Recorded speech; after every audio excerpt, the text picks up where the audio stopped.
All right, guys, good news. I got my car started again. It's running fine now.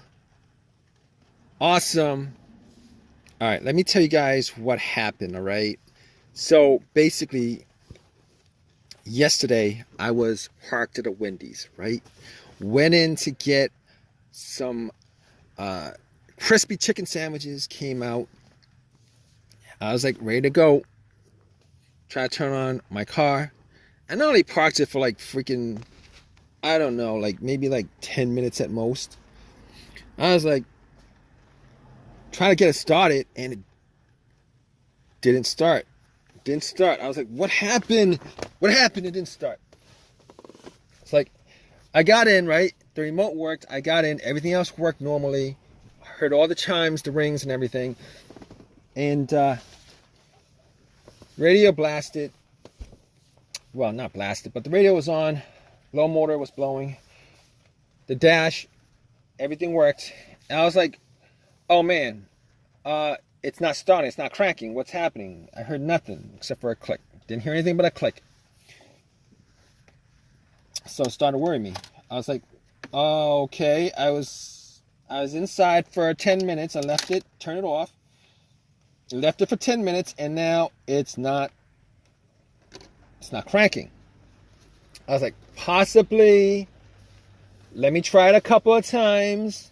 Try to turn it on a couple of times. Trying to turn on 10 times. Every single time, click, click, click. And it just would not turn on like it did last time. I'm like, what the hell, man? It didn't turn on like last time.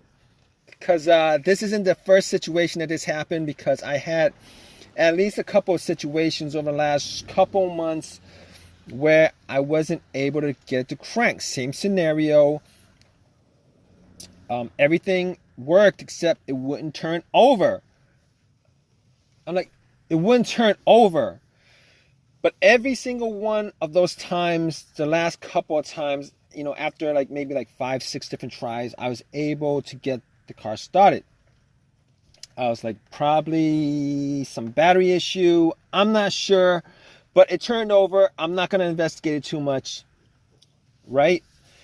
So I was like, it turned, once it turned over, and then it worked good for maybe a couple of weeks, and then it did it again, and then was able to turn on. I'm like, oh, okay. But this time, stuck in a parking lot, nothing. I was like, oh, okay, nothing. So here's what I did. I turned on the headlights, went out, checked the headlights to see how bright they were, because if they were dim, I might assume that it's the battery. They weren't dim, they were super bright. They were super bright. I was like, okay, I don't think it's the battery, because if it was battery, I would at least hear like a little bit of a crank, a slow crank, soft crank, something like that. I just wouldn't turn over. I was like, okay, I'm going to do what I did last time. I opened up the hood, and I was like, I'm going to wiggle it a bit, wiggle the wires, wiggle the terminals a little bit, which I did. I wiggled the terminals, and it didn't work this time. Unfortunately, it didn't work this time. All right, there was some white bluish corrosion on both the terminals, and they were loose. So I was like, okay. What I'm going to do is I'm going to pour some Coke that I got from my order at Wendy's. I'm going to pour some Coke on the terminals just to clean it up. Had some napkins on me, pour some Coke on the terminals, fizzled up, took my napkin and pretty much cleaned up the terminals, popped it back in. And now I didn't tighten it because I didn't have the wrench and the socket to tighten it, but it was tight enough. All right, tight enough where I was getting electricity. But look, sometimes that could be caused because it's loose, but not this time, I don't think. Anyway, try to turn it on, and still had the same situation. All right, no deal on that. So I was asking a couple cars. There's this one guy who was okay with giving me a jump, put the cables on and try to turn on, and still nothing. Waited 2 minutes with the cables on, turn on, nothing. So I knew it wasn't the terminal that was the problem. So at that point, I was like, all right, thanks, man. Appreciate it. Appreciate the help. I am now, I can now determine that it's probably not the battery. A. I can determine that it's probably not the alternator. B. Chances are, if it was the alternator, the car would have jumped, it would have turned over, it would have worked. But once the cables were taken off the terminal, it would have died out because the alternator wouldn't be charging the battery. Not the situation here. Not the situation here. All right, so on to the next thing that I checked was the ground wire. Now I checked out the ground wire. And it was the negative cable to the frame of the car. Normally the ground wire is the negative, the cable to the negative of the car.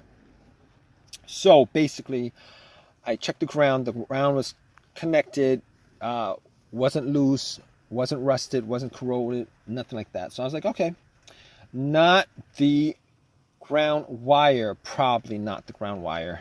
I don't have a voltmeter to measure that. So I was like, okay, got back in my car. I'm like, think, what could it be? You need a quick fix. Let's see if you could get a quick fix out of it like last time. Try to turn on about 5 more times. Nothing. Still hearing that click. Got a bit fainter as I tried it. All right, so let's see what kind of easy fix I have left. So I was thinking, maybe it's the fuses, maybe it's the relays. So first thing I was like, maybe it's the relay. But here's the thing about it. Most of the time, if you hear a click, it's probably not the relay. It's probably not the relay because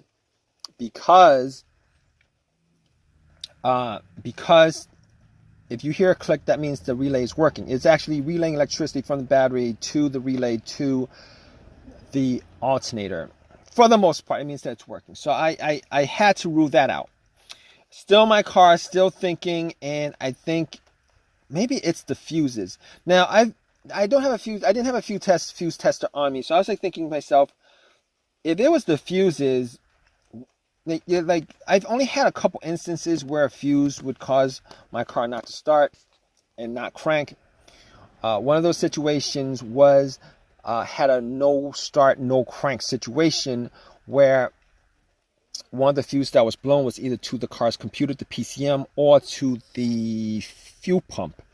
I forget what it was, but once I changed out that fuse, in that situation, the car would crank up, everything would work, it would crank, but it would not turn over. Once I replaced that fuse, it turned over, and it worked normally. All right, this is not the situation, obviously, because I'm not getting a crank at all. Everything else works, but I'm not getting a crank at all.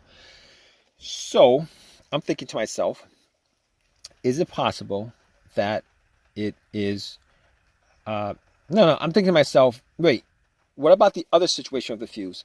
All right, the other situation was with the fuse that I experienced was I had a Honda, and I was getting no electricity in the car whatsoever. No electricity, nothing. Like as if the battery was removed, right? Nothing turned on, no sounds, nothing.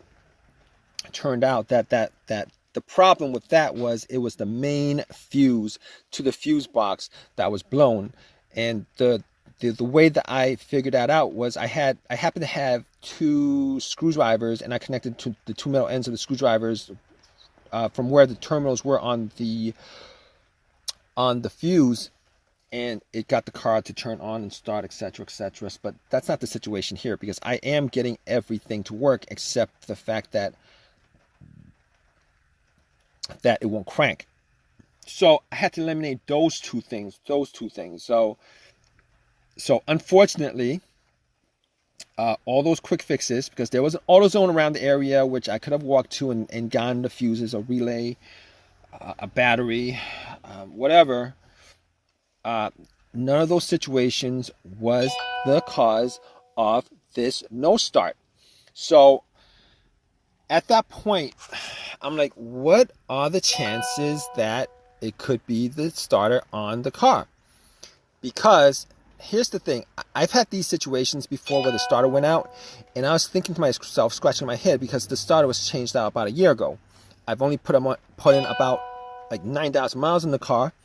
I'm like, all right, it can't be the starter. All right, it was a rebuilt starter that I purchased from AutoZone. It can't be the starter because I only put 9,000 miles on it. These starters are supposed to last over 100,000, 125,000, a lot longer than that. But I figured that maybe it was possible that, when they rebuilt the starters, they only changed up the parts that was broken, and then kept the rest of the other rebuilt, kept the rest of the original stuff in there. So I was like, and then it popped into my head, maybe it's the PCM. Maybe I'm having this computer issue, which I did not want to have, which is like the worst situation, maybe worse than replacing a starter if that was the situation. So I'm like, all right, I have a $19 OBD2 scanner. Most of the times, these scanner will not pick up issues with no start issues. All right, not the $19 ones anyway. So I popped it in, and it connected to the car's computer, read out everything. There was no codes, no issues, etc., etc., just like what I thought. And figured out that it was not the car's computer that had any kind of issue connecting to the rest of the car. So I was thinking to myself, okay, so we got that sorted out. And I am thinking at that point that it was probably the starter, and I probably had to replace the starter again, but I wasn't 100% sure of it. So anyway, 2 hours later, I waited for AAA to pick my car up. I waited 2 hours for AAA to pick up my car.